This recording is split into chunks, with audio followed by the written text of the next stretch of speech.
Olá pessoal, tudo bem? Hoje vamos dar início a mais uma aula de biologia abordando o conceito da taxonomia para vocês.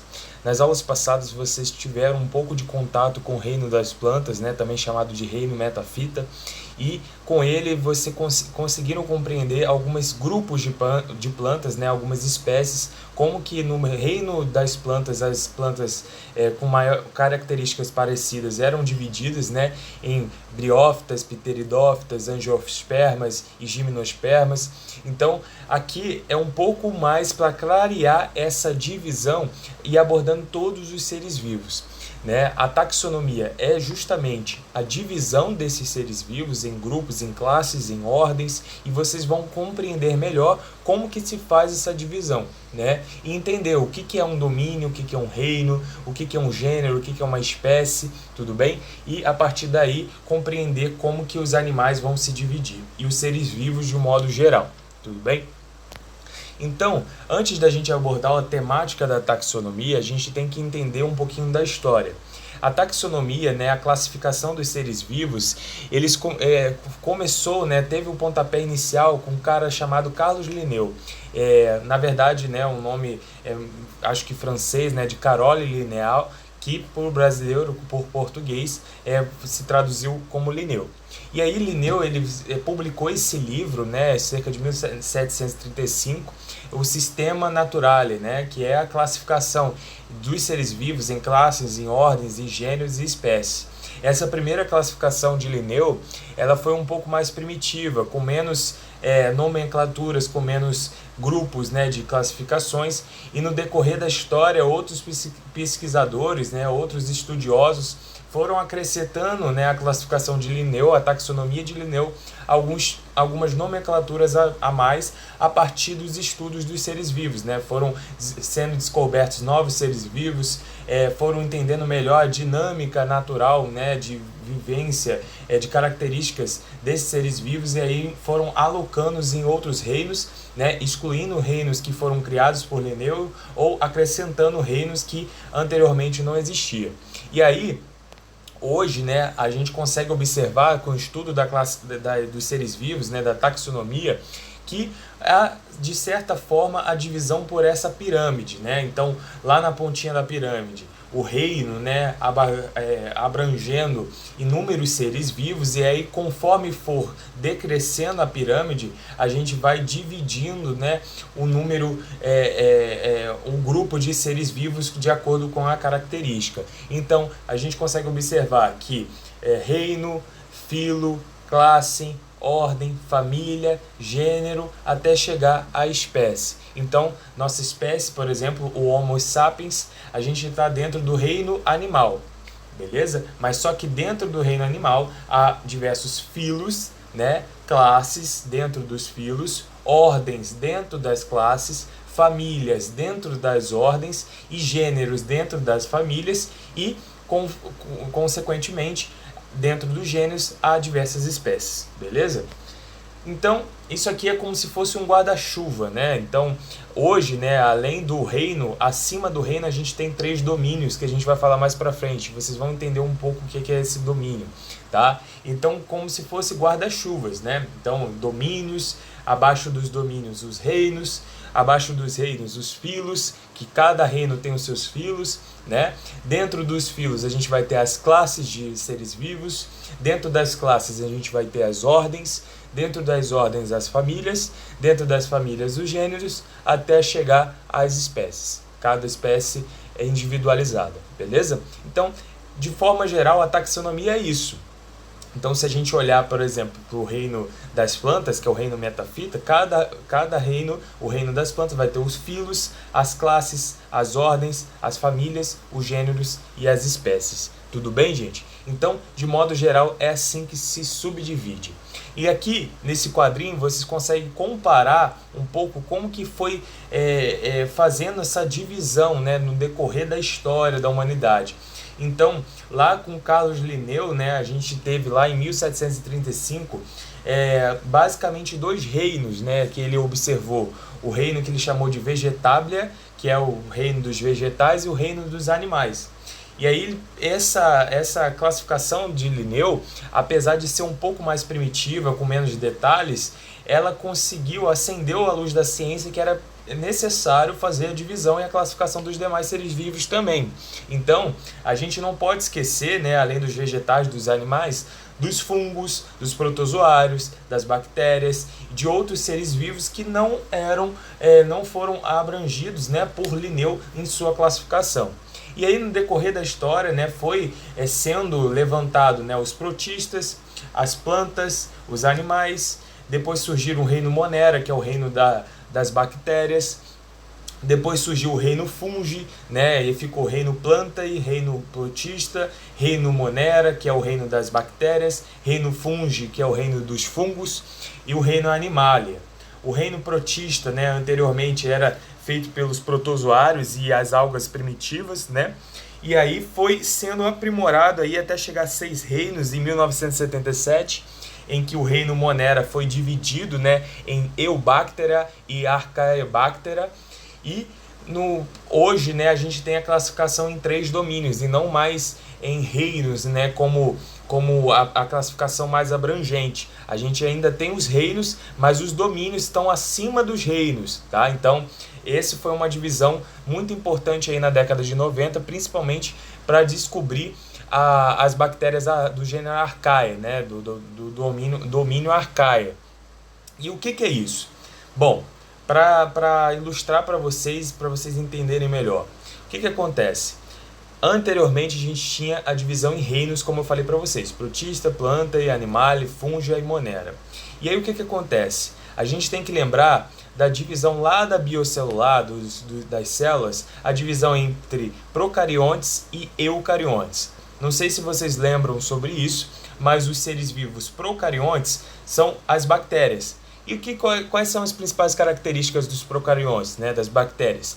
Não ter carioteca, né, que é aquela membrana que envolve o núcleo celular, não ter organelas, material genético, né, que é a cromatina dispersa pelo citoplasma. Já as células eucariontes, né, que é da maioria dos seres vivos, dos demais seres vivos, a gente tem um núcleo, né, envolto por uma camada, um núcleo celular envolto por uma camada, que é a carioteca, há organelas celulares como mitocôndria, complexo de Golgi. Então, essa era a principal divisão entre protistas e eucariontes. Então, por conta dessa principal divisão celular entre protistas e eucariontes, alguns pesquisadores falaram: a gente não pode colocar no mesmo patamar o reino das bactérias com o reino dos eucariontes, né, com os demais reinos, como os plantas, os protistas, os animais. E aí criou-se os domínios, tá, que estão acima dos reinos. Então eu tenho o domínio Eucária, que abrange todos os eucariontes, aí entra protistas, as plantas, o reino fúngico dos fungos e os animais, e o domínio dos protistas, né, que abrange aí as bactérias. Então, esse é o primeiro ponto que eu quero abordar com vocês. Agora que vocês entenderam o domínio das bactérias, os pesquisadores também elucidaram, né, conseguiram descobrir que há diferença nas bactérias. E aí descobriram, né, um tal de domínio Archaea, que são bactérias específicas de grande resistência, né, existentes principalmente nos extremos do globo terrestre, como na beira de vulcões, em locais de baixíssimas temperaturas, como no Polo Norte, em que há bactérias multiresistentes a extremos do globo, né? E aí incluíram características específicas dessa Archaea, né, que denominaram Archaea, e por isso dividiram o domínio das bactérias nas bactérias normais, as bactérias, e as arcaias, que são essas bactérias resistentes que eu falei para vocês. Então, hoje, o que a gente pode observar para resumir esse slide aqui? A gente tem 3 domínios: os eucariontes, o Eucária, e os 2 domínios das bactérias. O domínio da Archaea, que são aquelas bactérias multiresistentes, inclusas em lugares extremos do globo, e as demais bactérias, que é o domínio da bactéria, ou eubactéria, anteriormente dito, beleza? E aí, partindo dessa visão, a gente consegue entender os reinos daqui para frente. Então, para a gente entender um pouco melhor, né, sobre o que essa divisão, a gente consegue observar, né, a divisão entre as principais espécies, né, como por exemplo o Homo sapiens, né, que é o nosso gênero Homo, né, e a divisão dentro das famílias, entre superfamília, família, subfamília, até chegar a gênero, né? Então a gente consegue observar que dentro, né, da superfamília Hominidae, né, que é onde o ser humano está incluso, a gente tem vários gêneros de espécies diferentes, como o gorila, o pongo, o ilobates, outros tipos de primatas, tudo bem? Então, dentro de uma superfamília, de uma família, a gente tem várias espécies inclusas. E aí o hominídeo, né, vai estar incluso nas ordens dos primatas, depois a classe, o reino animal, tudo bem? E aí dentro do domínio dos eucariontes. Aqui também um outro tipo de mamífero, né, que é o leopardo, a pantera. A gente consegue observar a pantera pardus, né? Pantera é o gênero e pardus inclui a espécie, tudo bem? E aí vocês conseguem observar que a espécie é Panthera pardus. Qual o gênero? Pantera, beleza? Família, Felidae. Ordem, carnívora. Classe, mamália. Filo, Chordata ou Cordados. E reino animal, tudo bem? E o domínio, Eucária. Ou seja, vamos de novo. Leopardo, também chamada por nome científico Panthera pardus. Qual é o gênero? Pantera. Ela está inclusa na família dos felídeos, beleza? Que também está incluso na ordem dos carnívoros. Incluso essa ordem na classe dos mamíferos ou mamália, tudo bem? Os mamíferos estão inclusos no filo Chordata. E o filo Chordata, ou filo dos cordados, está incluso no reino animal. Então, é assim que a gente divide, a taxonomia vai trazer para a gente a divisão dos seres vivos, desde as espécies individuais até o reino, tudo bem? Aqui, para vocês entenderem um pouco a árvore filogenética da vida, os 3 domínios, né, de bactéria, arcaia e eucária.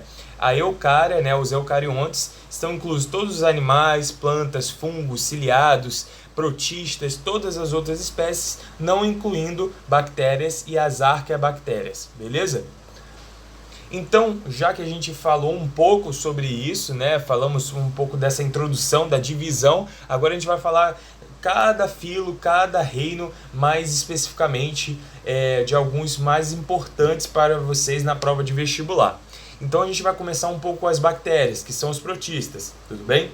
E aí tem umas características específicas, a gente vai falar um pouco disso para vocês e lembrar, muito importante, que algumas provas, né, pode trazer para vocês como reino Monera.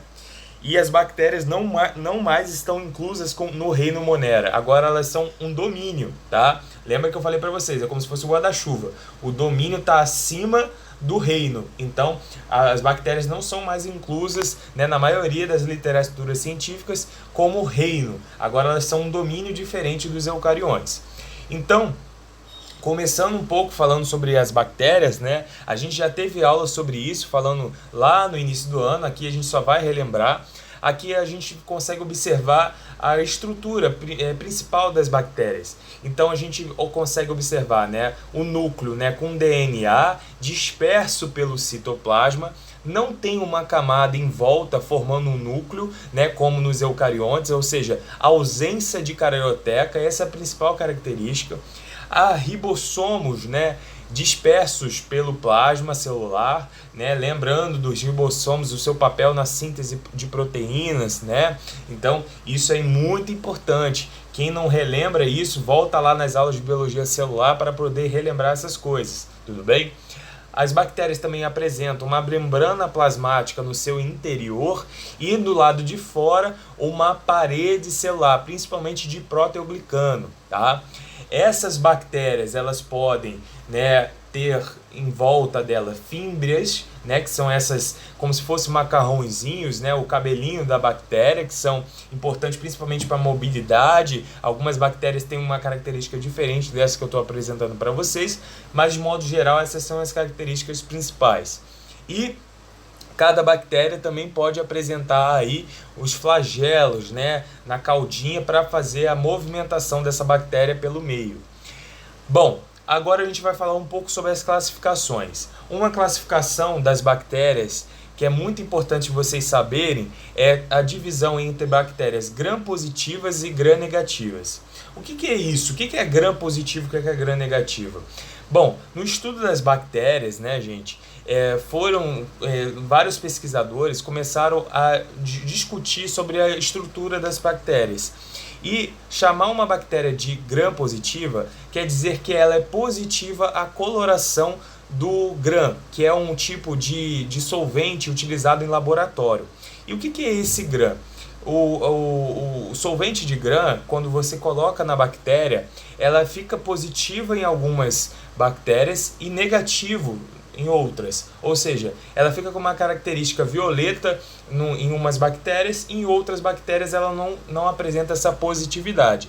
E aí descobriram que somente nessas bactérias que apresentam, né, positividade para o reagente de gram é que são chamadas de gram-positivas por causa dessa característica aí que apresenta na figura para vocês da parede celular, tudo bem?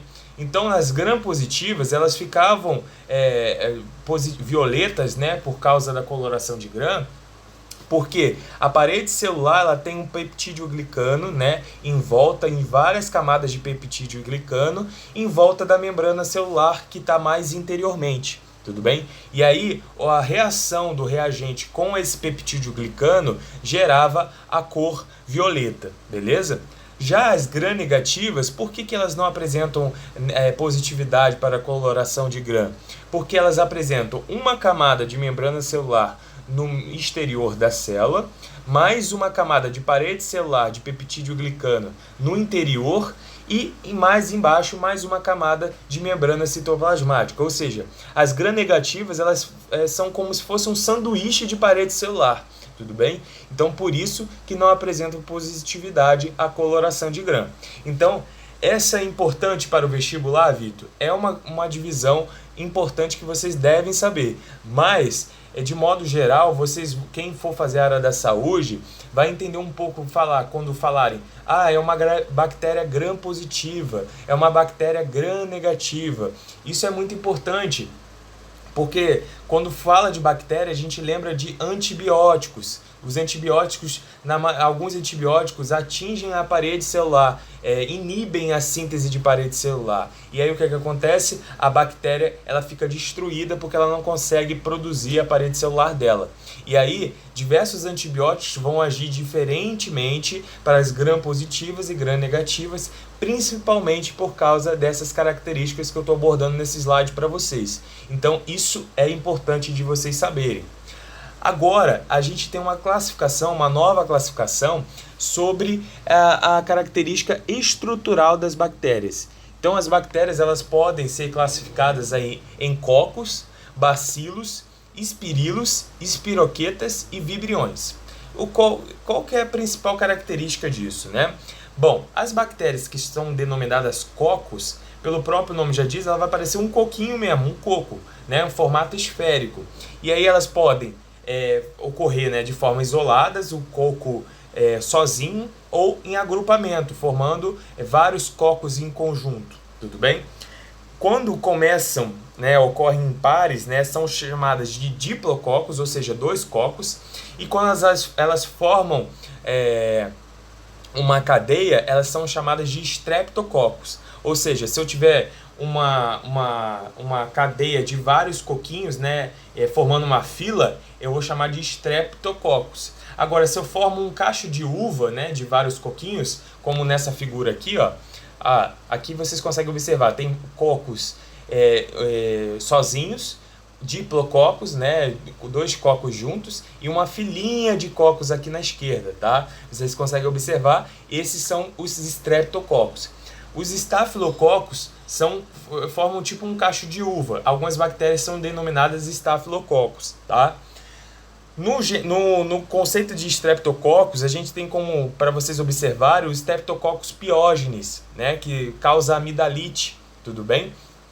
Também a gente tem o Staphylococcus aureus, que é outro tipo de bactéria, que é uma característica desse cacho de uva. Então, Staphylococcus, cacho de uvas. Streptococcus, essa cadeia de cocos. Diplococcus, 2 cocos unidos, beleza? Essa é a principal classificação dos cocos. Agora a gente tem os bacilos, que são bactérias que em formato de bastão, tá? Então, se parecer um bastão na prova de vocês, vocês vão lá na questão e vão marcar bacilo, beleza? Também tem essa divisão que parecida com a dos cocos, né, de diplobacilos e streptobacilos, mas são bem raros. O que você tem que entender é que bacilo lembra bastão. Então, ó, na figura aqui vocês conseguem observar alguns bacilos, alguns diplobacilos, beleza? Um principal bactéria, né, para dar exemplo para vocês, é a bactéria da tuberculose, também chamado de bacilo de Koch, tá? Que é uma bactéria bacilar que causa a tuberculose. Agora, os espirilos, né, como vocês conseguem observar, ela tem um formato helicoidal, tá? São bactérias de formato helicoidal. E nessa figura vocês conseguem observar um pouco da estrutura dos espirilos, tá? Que são parecendo um macarrãozinho com várias caudinhas, né? Vários flagelos. Então isso é um espirilo. Por último, né, as duas tipos de classificação que eu não falei para vocês é a espiroqueta, né, que são bactérias de formato helicoidal, e o vibrião, né, que é bactérias em formato de vírgula, tá? Os espiroquetas, gente, ela é igualzinho um macarrão parafuso. O macarrão parafuso lembra uma espiroqueta. Então, se você vê um macarrão parafuso na sua prova e perguntando se é o tipo de bactéria, você vai lá e marca espiroqueta. O vibrião é aquele em formato de vírgula, tá? Principalmente relacionado ao vibrião está a doença da cólera. A cólera é causada pelo Vibrio cholerae, que é um tipo de vibrião. As espiroquetas causam, por exemplo, a doença da sífilis, tá? Então, o Treponema pallidum, ele vai causar aí, que é uma espiroqueta, a sífilis, beleza? Então, isso é muito importante vocês saberem para a prova de vocês.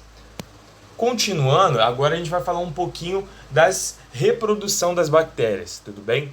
E a principal forma de se reproduzir que as bactérias encontram no meio é por meio da divisão binária, que é um tipo de reprodução assexuada. E o que é isso? O que é divisão binária? A divisão binária nada mais é do que um tipo de mitose.